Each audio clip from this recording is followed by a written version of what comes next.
revenues of over $2.5 billion in the last fiscal year, Akamai Technologies is one of the largest content distribution platforms on the planet. Joining me today is James Kretchmar, Vice President and CTO of the company, who talks Edge and how Edge is impacting his business. James, thanks a lot for talking to me today. Thank you. Let's start by looking maybe into the discussions of IoT that we were having in the past and how those compare to what we're discussing about Edge nowadays. Sure. Well, IoT is one use case for the Edge, and the Edge actually is a much broader concept that's important in a lot of other ways, right? Edge and being really close to end users and being in their networks, that's really important for delivering large online video events. That's really important for giving great experiences for websites like an e-commerce site or a financial institution. And it's also really, really important for protecting against the largest attacks on the internet.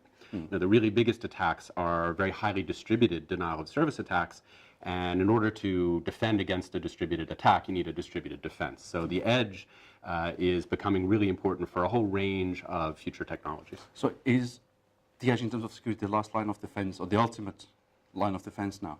It's certainly the line of defense that is going to give you the biggest breadth of attack defense. You really need for these large attacks to be able to keep the attack traffic far away from the more centralized resources. Once that attack traffic gets in to be more centralized, you start to hit the bottlenecks and the congestion, and it's just harder and harder to defend it. So you have to defend it far away from anything centralized. Okay, and then as a content delivery network provider, how does Edge sort of change your strategy? How does a company like you adopt Edge? Well, Edge has always been our strategy, actually. The core of our architecture has been to be highly distributed. We want to be really close to the end users so that when they're watching a video or visiting a website, they're getting that content from somewhere real close by and hopefully on the same network as they are. Now, that said, we think the Edge is going to evolve over time. There is such an increased demand for video. There's more and more video moving online. More and more content, users.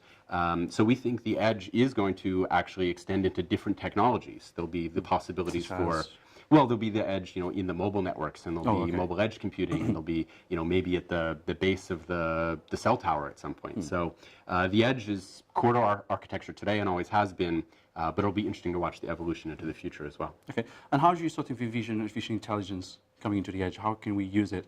And maybe more than just machine learning, things like neural networks and even a bit of nanotechnology, intelligent nanotechnology. Yeah, well, how is this all going to work together? With the increasing amount of just stuff that's being done online, and there's a good place where IoT comes in.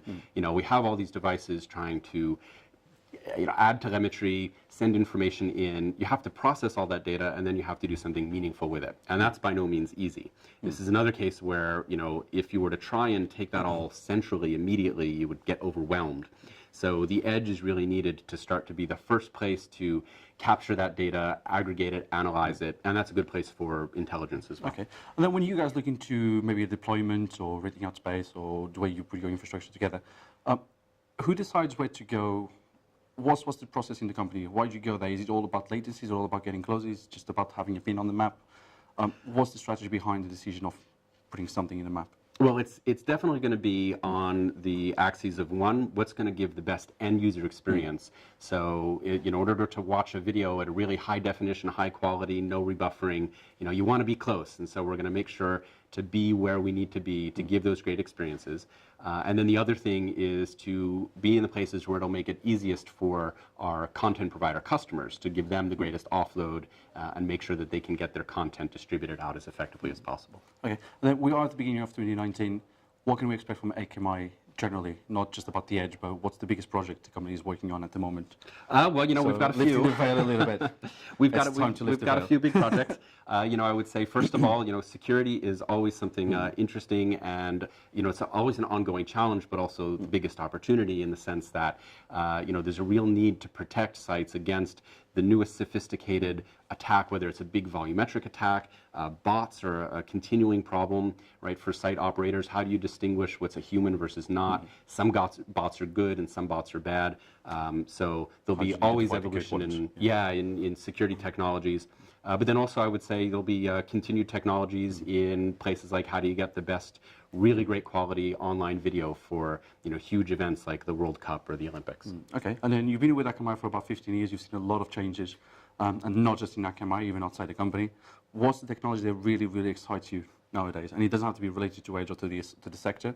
what's the one thing that really excites you nowadays? You know, I think I'm really excited by all of the technologies that make the online experience so pervasive. So we all have a smartphone now in our pockets, and that's enabling all kinds of new experiences, right?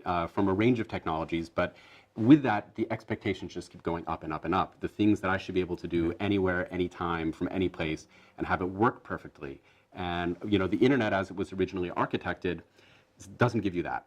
You know, the internet's sort of unreliable and not guaranteed. So, you know, the There's big no space today. well, it's just not built for guarantees. The internet is built for best effort, and now everyone needs and wants guarantees. And so, you know, for me, I love that now we have the place where the technology is sort of requiring that of the internet. And the interesting problem for us to solve is making sure we continue to provide that type of experience on the internet.